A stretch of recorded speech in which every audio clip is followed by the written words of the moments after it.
the Western world, we've got two predominant views on ethics. Deontology, where the morality of an action is based on if the action is right or wrong under a set of rules, and consequentialism, where the morality of an action is based on if the action produces a good outcome. Put simply, it's good is good rules versus good is good ends. The most obvious example of deontological ethics is a religious code, and due to this, deontological ethics is considered by a lot of fedora tippers and neckbeard growers to exclusively be the domain of uneducated, quasi-religious dumb hicks. And there's some truth to this view for sure. If you're a 75 IQ pleb just trying to get by in life with no understanding, aptitude, or desire to learn about ethical philosophy, it's probably a lot easier for someone to tell you that there's a simple enough set of rules to follow to get a mostly good life. You know, say your prayers and eat your vitamins kind of stuff. The practical function religion serves for most people is a way to be ethical enough to fit into society without having to think about it too hard. And that's a big help for those people who aren't thinking about it. It's for this reason that excuses to violate a deontological code are a lot less persuasive than they otherwise would appear to be. The obvious problem with this view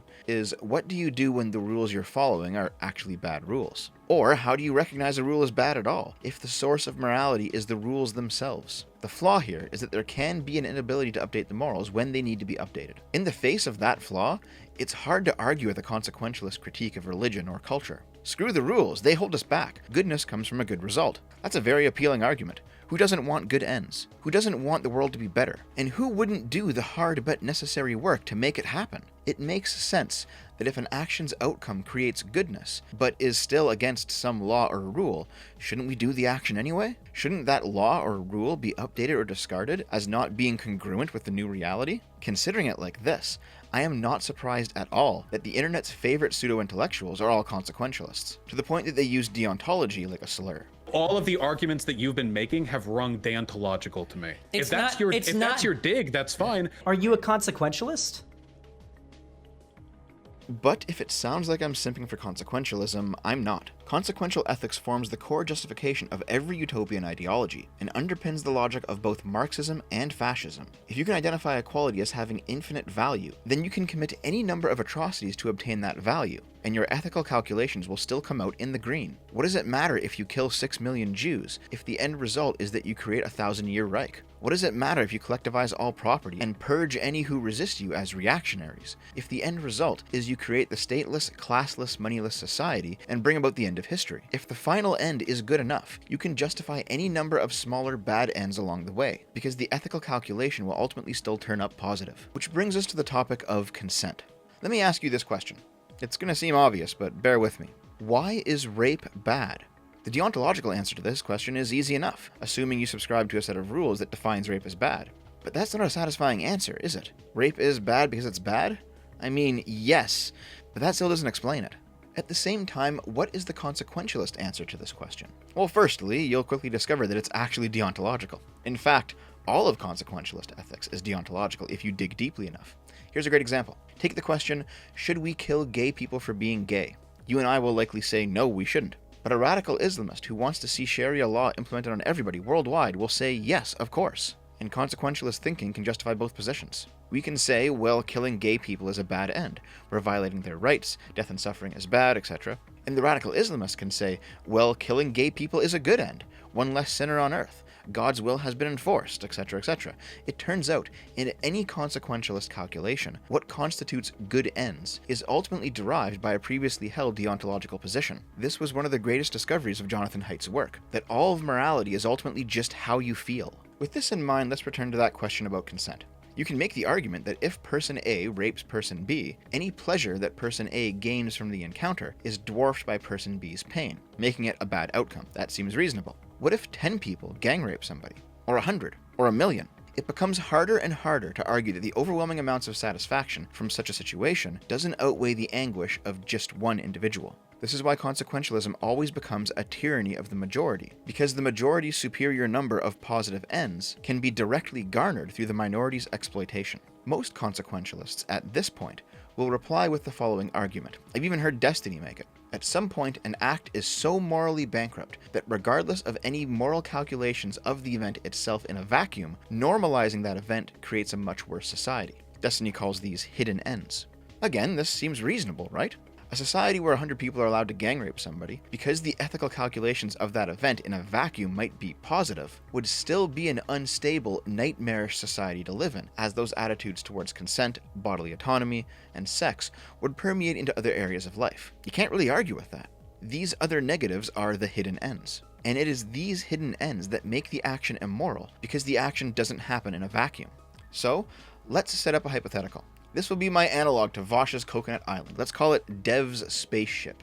Let's say there's a large group of people on a spaceship. The spaceship is massively damaged and is slowly drifting towards Earth. There is no contact between the ship and anybody outside due to the damage to the communications system. There is no hope for survival of anyone, because the damage upon re-entry will be so catastrophic that nobody on Earth will ever know what transpired on that ship in its final hours. In this situation, is it morally permissible, from a consequentialist point of view, for all of the ship's occupants to gang rape somebody? If not, then why not? The act itself pleasures more people than it harms. There will be no normalization of the act in wider society, because the destruction of the ship will completely wipe away any evidence that it actually happened. This act does exist in a permanent vacuum, where no matter what happens, the wider society doesn't change. Destiny's hidden ends have been accounted for. So what is the consequentialist objection? To any normal person, this still seems like an obviously immoral act, but consequentialist ethics leaves us entirely unable to describe why. And the reason for that is simple, because consent is fundamentally a deontological value.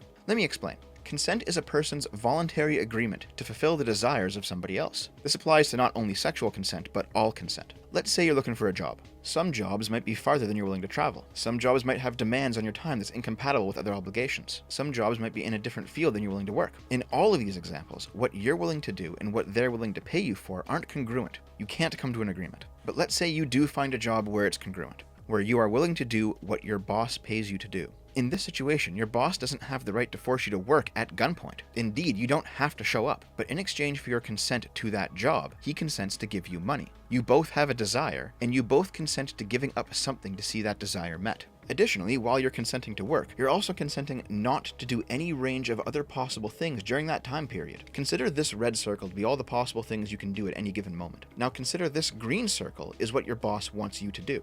If you want to get paid, aka you want your boss to consent to give you his money, you have to consent to do only the things within the green circle and to consent not to do the other things in the red circle.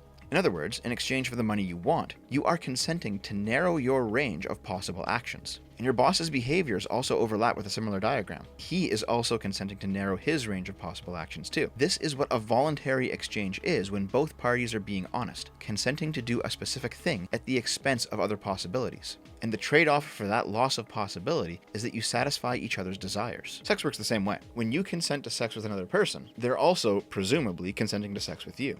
And additionally, whatever else comes along with that relationship, whether it be casual or serious. This is why informed consent actually makes sense, at least to some reasonable degree. For example, if one person is consenting to sex under some preconceived notion of exclusivity, and the other person violates that notion, it absolutely feels like a violation of consent. Just ask anybody who's been cheated on. But what's important for our discussion is that all of this stuff describes a non-religious deontological framework. When you enter into a friendship, a romantic relationship, a business relationship, there are rules for your interactions within that framework, whether they're explicitly stated or not.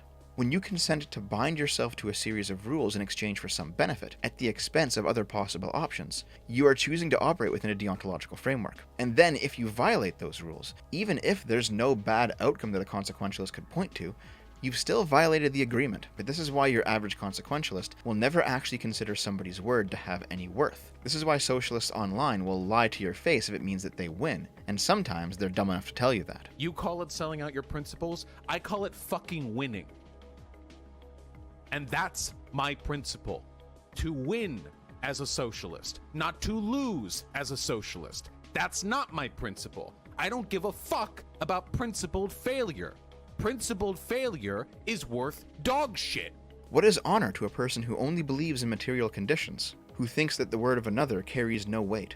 There's a series of 2 examples, both related to labor, that can prove my point here. The first one is workplace safety. Consider a boss who is violating the safety code in order to cut corners and be a bit more productive at the expense of his workers. A socialist might appeal to the deontological consideration of the code itself, but when pushed, they will fall back to the consequentialist answer of actual safety and harm. The safety code exists to avoid accidents. So even if the boss's corner cutting doesn't result in any accidents this time, it absolutely could later. And we don't want to normalize that behavior and cause more accidents down the line, the hidden ends. The second example is arriving to work on time. Consider a worker who is routinely late for a shift.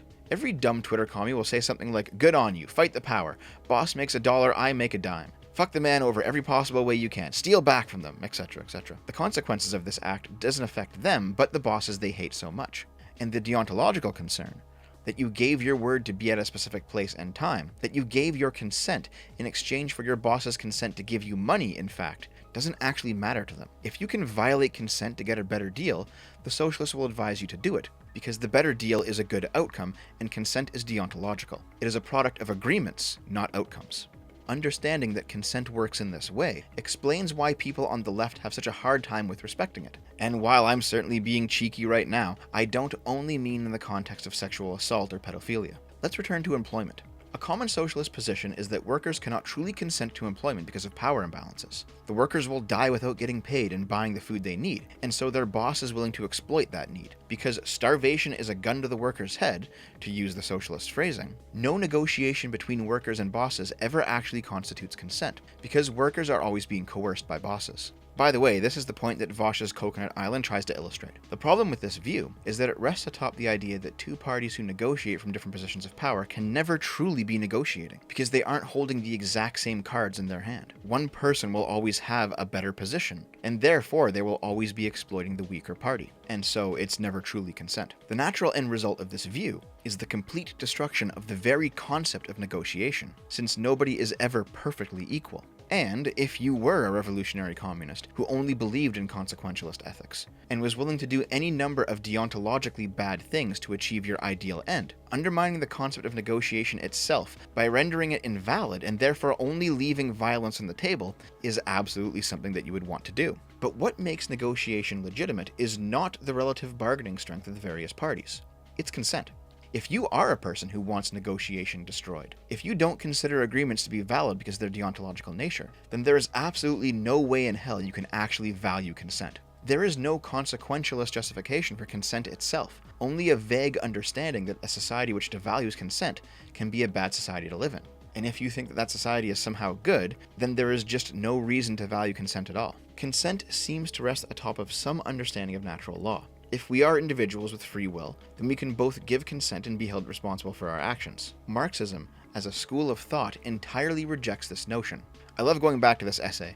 The title always makes me laugh. But in Marx's On the Jewish Question, he devotes the middle third of the essay to condemning France's 1789 Declaration of the Rights of Man and of the Citizen, for offering up a definition of rights that is too liberal. Here are his criticisms, and bear with me, it will be a little bit long, but I want to make the point clear. Above all, we note the fact that the so-called rights of man are nothing but the rights of a member of civil society, i.e. the rights of egotistic man, of man separated from other men and from the community. Article 2. These rights are equality, liberty, security, and property. What constitutes liberty? Article 6. Liberty is the power which man has to do everything that does not harm the rights of others. Liberty, therefore, is the right to do everything that harms no one else. The limits within which anyone can act without harming someone else are defined by law, just as the boundary between two fields is determined by a post. It is the question of the liberty of man as an isolated monad, withdrawn into himself. But the right of man to liberty is based not on the association of man with man, but on the separation of man from man. It is the right of this separation, the right of the restricted individual, withdrawn into himself. The practical application of man's right to liberty is man's right to private property. What constitutes man's right to private property? Article 16. The right of property is that which every citizen has of enjoying and of disposing at his discretion of his goods and income, of the fruits of his labor and industry. The right of man to private property is, therefore, the right to enjoy one's property and to dispose of it at one's discretion, without regard to other men, independently of society, the right of self-interest. This individual liberty and its application form the basis of civil society. It makes every man see in other man not the realization of his own freedom, but the barrier to it. Equality, used here in its non-political sense, is nothing but the equality of liberty as described above. Namely, each man is to the same extent regarded as such a self-sufficient monad. And security? Article 8. Security consists in the protection afforded by society to each of its members for the preservation of his person, his rights, and his property. Security is the highest social concept of civil society, the concept of police.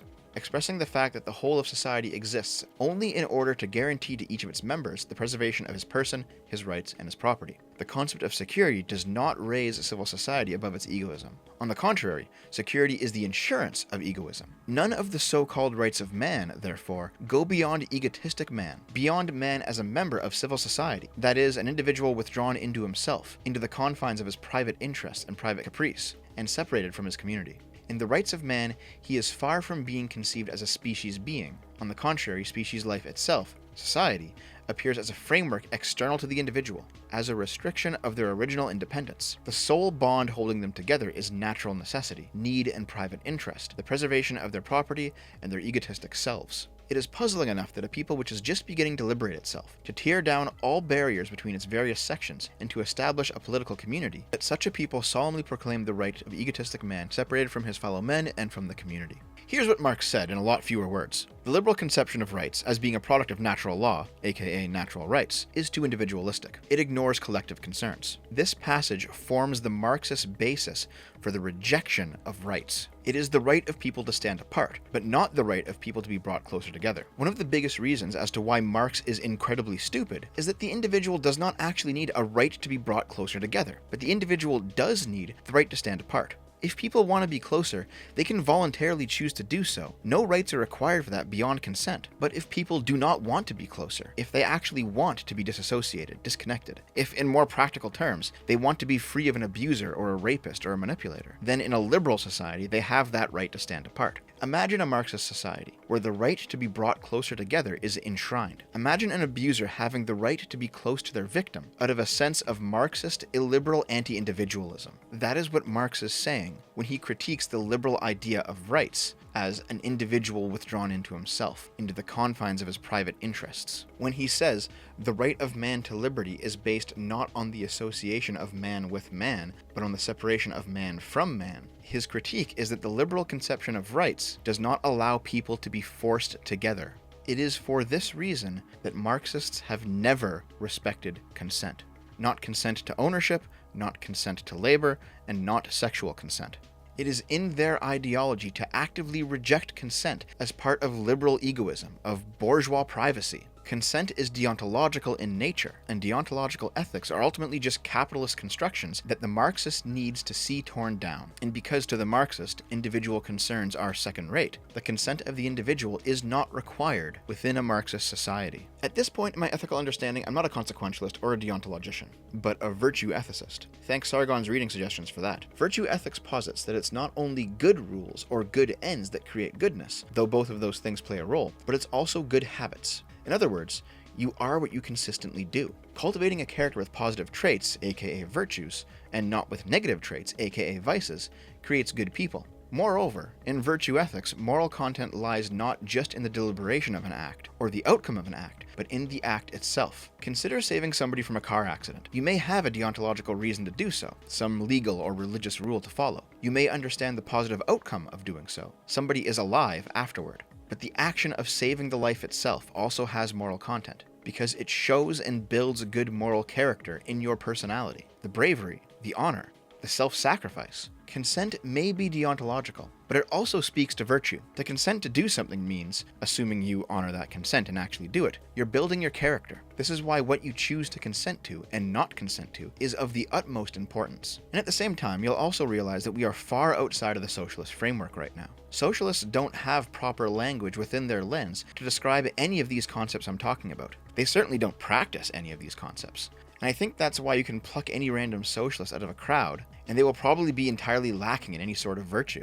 They may pay lip service to the idea of consent, but they cannot truly understand why it is so vitally important, and what it actually does to you and to others when you give consent and follow through. For all of consequentialism's good components, and give the devil his due, there are a lot of them, there is no room within a consequentialist framework for the concept of consent. If you value consent, then you must value your honor, and you must be able to trust others at their word. This requires some notion of deontological ethics. If you meet a person who just completely ignores deontological ethics on principle, you will likely discover that they actually have no principles at all.